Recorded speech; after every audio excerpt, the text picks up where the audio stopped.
Olá, meu nome é Rafael e eu vou falar um pouco sobre o grupo dos estafilococos. Bem, os cocos gram-positivos compõem um grupo heterogêneo de bactérias, apresentando características em comum, que são forma esférica, reação à coloração de Gram e ausência de endósporos. Através da positividade ou não no teste da catalase, subdivide-se esse grande grupo em catalase positivos, que são os estafilococos, micrococos e micro-organismos relacionados, e os catalase negativos, que são os estreptococos, enterococos e micro-organismos relacionados. O teste da catalase consiste em avaliar a presença da enzima catalase via formação de bolhas, indicando liberação do oxigênio formado com a conversão do peróxido de hidrogênio em água e oxigênio gasoso. Os estafilococos, eles crescem em padrão de cacho de uva, embora possa se apresentar como células isoladas, aos pares ou cadeias curtas. São imóveis e capazes de crescer em uma variedade de condições, como aerobiose, anaerobiose e elevada concentração de sal. O gênero Staphylococcus ele subdivide-se em várias espécies e subespécies, e algumas são encontradas em locais muito específicos. O aureus, por exemplo, ele é encontrado nas narinas.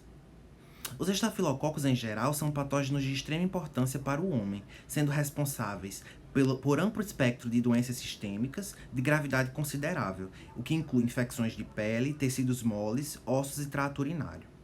O Staphylococcus aureus é o mais virulento e conhecido do grupo, mas o Staphylococcus epidermidis e os saprofíticos também apresentam forte associação com doenças humanas, e são justamente as três espécies importantes para o nosso estudo.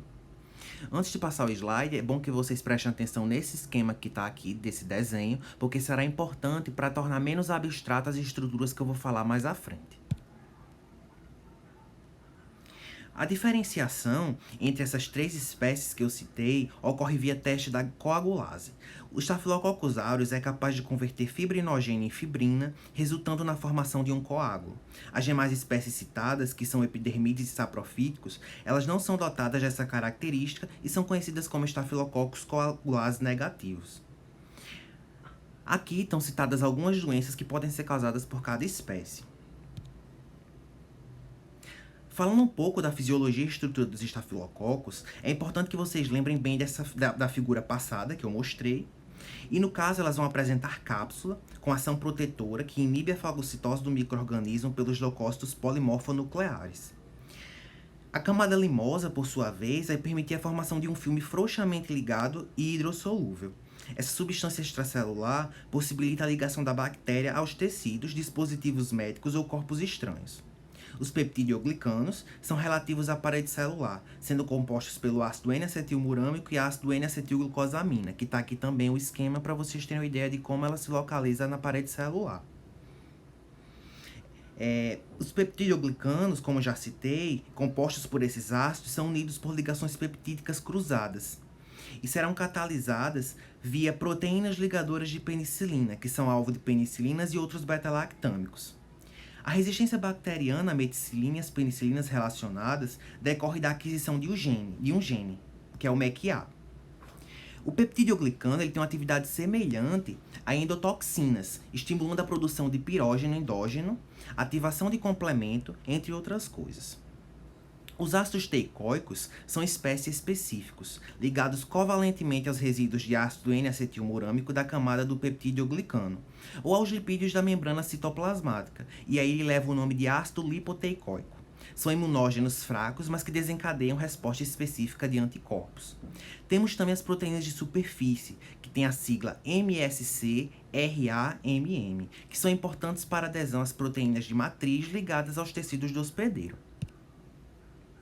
Aqui eu vou falar um pouco sobre as toxinas estafilocócicas, assim como as enzimas. Está bem detalhado nos slides e eu vou falar de forma geral para não tornar o vídeo tão longo. Com relação às toxinas, nós temos as citotoxinas, as toxinas esfoliativas e as enterotoxinas, além da toxina 1 da síndrome do choque tóxico. As citotoxinas são tóxicas para muitas células, incluindo eritrócitos, fibroblastos, entre outras. As toxinas esfoliativas são serina-proteases que clivam as pontes intercelulares no extrato granuloso da epiderme. Já as enterotoxinas, elas são superantígenos e estimulam a liberação de mediadores inflamatórios em mastócitos. Aumentam o peristaltismo intestinal e a perda de fluidos, bem como náusea e vômitos. Já a toxina 1 da síndrome do choque tóxico é um superantígeno que estimula a proliferação de células T e liberação de citocinas, determinando o extravasamento de lipídios ou destruição de células endoteliais. Indo para o grupo das enzimas estafilocóccicas, nós temos a coagulase, hialuronidase, fibrinolisina, lipase e nuclease. A coagulase vai converter o fibrinogênio em fibrina. A hialuronidase ela vai hidrolisar o ácido hialurônico no tecido conjuntivo, promovendo a disseminação dos estafilococos nos tecidos. Já a fibrinolisina ela dissolve os coágulos de fibrina. A lipase hidrolisa os lipídios e a nuclease hidrolisa o DNA.